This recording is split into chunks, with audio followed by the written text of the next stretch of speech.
Hi friends, welcome to SS academy. இப்போ நம்ம என்ன பார்க்க போகிறோம்னா SSC GD previous year question தான் அனலைஸ் பண்ண போகிறோம். ஆல்ரெடி நம்ம சேனலில் 18 வீடியோ போட்டோம். இது 19வது வீடியோ. இதுவரை நம்ம சேனலில் நீங்கள் வீடியோ பார்க்கலன்னா SSC GD previous year question நம்ம சேனலில் பிளேலிஸ்ட் ஒன்று இருக்கும். அது கீழே இந்த வீடியோலாம் அப்லோட் பண்ணியிருப்பேன். ஸோ வரிசையாக நீங்கள் போய் பாருங்கள். இதை பார்க்குறது மூலிமா கொஸ்டின்ஸ் எங்கேருந்து கேட்டிருக்காங்க அப்படிங்கிறத நம்ம அனலைஸ் பண்ணிக்கலாம். ஸோ அதை வச்சு எந்த ஏரியாவுக்கு இம்பார்ட்டன்ஸ் கொடுக்கலாம் அப்படின்னு தெரிஞ்சுக்கலாம். இப்போ எப்போ நடந்த எக்ஸாம்னா 20ஆம் தேதி பிப்ரவரி மாதம் 2024 நடந்த ஷிஃப்ட் 1 இதுலேருந்து தான் ஒரு 10 ஜென்ரல் நாலேஜ் கொஸ்டின் எடுத்து வந்திருக்கேன். இதை பற்றி பார்க்கலாம் வாங்க. ஃபஸ்ட்டு கொஸ்டின் பாருங்கள். 2024 பிரதமர் மோடியின் முதன்மை செயலராக இருந்தவர் யார்? ஸோ இந்த question answer option B, PK Mishra அவர்கள். பிகே மிஸ்ரா அவர்கள். இதுலேருந்து என்ன தெரியுது, இது ஒரு கரண்ட் அஃபேர்ஸ் கொஸ்டின்.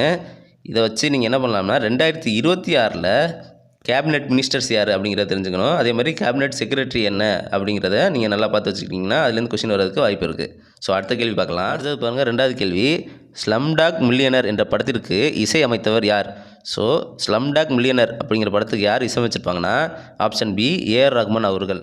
இந்த கொஸ்டின் ஏன் இம்பார்ட்டன்ட்னா, இந்த ஸ்லம்டாக் மில்லியனர் அப்படிங்கிற படத்துக்கு தான் ஏஆர் ரஹ்மான் ஆஸ்கார் அவார்டு வாங்கியிருப்பார். ஸோ ஆஸ்கார் இந்த படத்துக்கு தான் வாங்கியிருப்பார். அதனால தான் இந்த கொஸ்டின் கேட்டிருக்காங்க. அடுத்தது பாருங்கள், 3வது கேள்வி.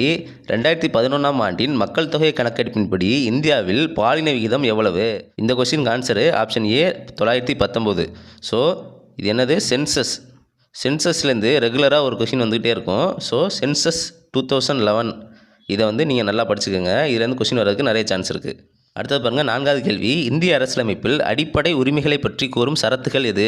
ஸோ அடிப்படை உரிமைகளை பற்றி கூறும் சரத்துகள் எதுன்னு பார்த்தீங்கன்னா ஆப்ஷன் சி, சரத்து 12லேருந்து 35 வரையும். ஸோ இது எது கீழே வருது? பாலிட்டியில் வருது.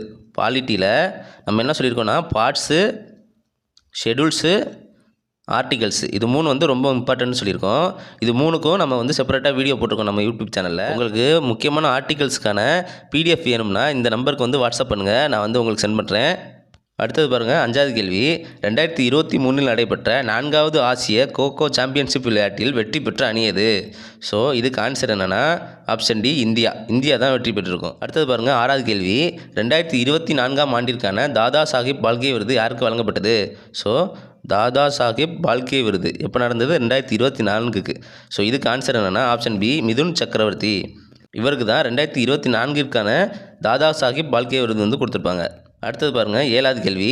இந்திய அரசியலமைப்பு சட்டத்தின்படி இந்திய தேர்தல் ஆணையரின் பதவிக்காலம் எவ்வளவு? ஸோ இதுவும் பாலிட்டிலேருந்து தான் வந்திருக்கு கொஷின். இந்திய அரசியல் அமைப்பு சட்டத்தின்படி இந்திய தேர்தல் ஆணையரின் பதவிக்காலம் எவ்வளோன்னு பார்த்தீங்கன்னா ஆப்ஷன் பி, 6 வருடங்கள். அடுத்தது பாருங்கள், 8வது கேள்வி.